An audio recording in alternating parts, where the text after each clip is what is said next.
Hello guys, welcome to Abhijit Skanda HN podcast. ఈ బద్దు నేను సలార్ ఫిలం రివ్యూ చెప్పబోతున్నాను. బాహుబలి 2 తర్వాత ఇంత హిట్ అయిన ఫిలం ప్రభాస్ గారికి సలార్ ఫిలమే. ప్రశాంత్ నీల్ గారు ఎంత బాగా చూపించారు అంటే ప్రభాస్ గారిని అసలు మాటల్లో చెప్పలేము, అంత బాగా చూపించారు. అసలు ప్రభాస్ ఫ్యాన్స్కి అయితే పూనకాలు లోడింగ్. అసలు సలార్ అంటే ఒక పార్ట్ 1 పార్ట్ 2 అంత చిన్న స్టోరీ కాదు, ఇంకా చాలా పెద్ద స్టోరీ ఉంది. ప్రశాంత్ నీల్ గారు పార్ట్ 1 అనే సీజ్ ఫైర్ అని పెట్టారు.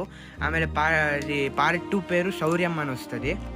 సీజ్ ఫైర్లో అసలు పార్ట్ 1 సీజ్ ఫైర్ చాలా పెద్ద స్టోరీ.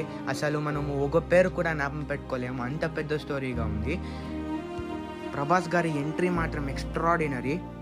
అలాగే ప్రభాస్ గారు ఈ ఫిలంలో 1 మ్యాన్ ఆర్మీగా నిలిచారు. అలాగే ఇంటర్వెల్ దాకా చాలా స్మూత్గా వెళ్ళిపోతుంది, ఎక్కడ బోర్ కొట్టదు. ఆ తర్వాత ఇంటర్వెల్ సీన్ వస్తుంది, రచ్చే. ఇంటర్వెల్ సీన్ బ్యాంగ్ అయిన తర్వాత వరదరాజ మన్నార్ అండ్ సలార్ చాలా బెస్ట్ ఫ్రెండ్స్గా ఉంటారు ఈ ఫిలంలో. ఆ తర్వాత సలార్ వరదరాజ మన్నార్ ఖాంజార్ సిటీలోగా ఎంటర్ అవుతారు. వరదరాజ మన్నార్కి అసలు ఫ్రీడమే ఉండదు ఆ కింగ్డమ్లో. సలార్ ఎంటర్ అయిన తక్షణము వాడికి చాలా బాధ వేస్తుంది, ఎందుకు ఈ రాజు కొడుక్కి వరదరాజ మన్నార్కి చాలా డిస్రెస్పెక్ట్గా ఉన్నారు అని. వాడు చాలా ఏడ్ చేస్తాడు. అక్కడ చాలా రౌడిజం అంటే జరుగుతూ ఉంటుంది. ఆ తర్వాత ఒక సీన్ వస్తుంది. ఆ తర్వాత ఒక ఎక్స్ట్రాడినరీ ఫైట్ వస్తుంది ప్రభాస్ గారిది. విజువల్స్ మాత్రం సూపర్ హ్యా.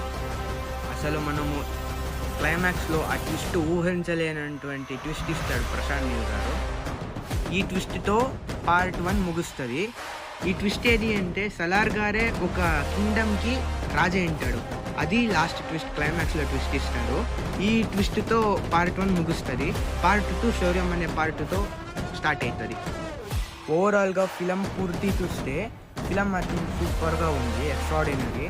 ఇలాంటి పదాలు ఎన్నైనా వేసుకోవచ్చు ఈ ఫిలంకి. అలాగే ఇతర యాక్టర్లు చాలా బాగా యాక్టింగ్ చేశారు ఈ ఫిలంలో. ఈ ఫిలం సన్నివేశాలు బీజిఎం పరంగా చూసుకుంటే గూస్ బంప్స్. అలాగే ఈ ఫిలంలో 2 పాటలు ఉంది, అది చాలా బాగుంది. ఓవరాల్గా ఫిలం ఎక్స్ట్రాడినరీ.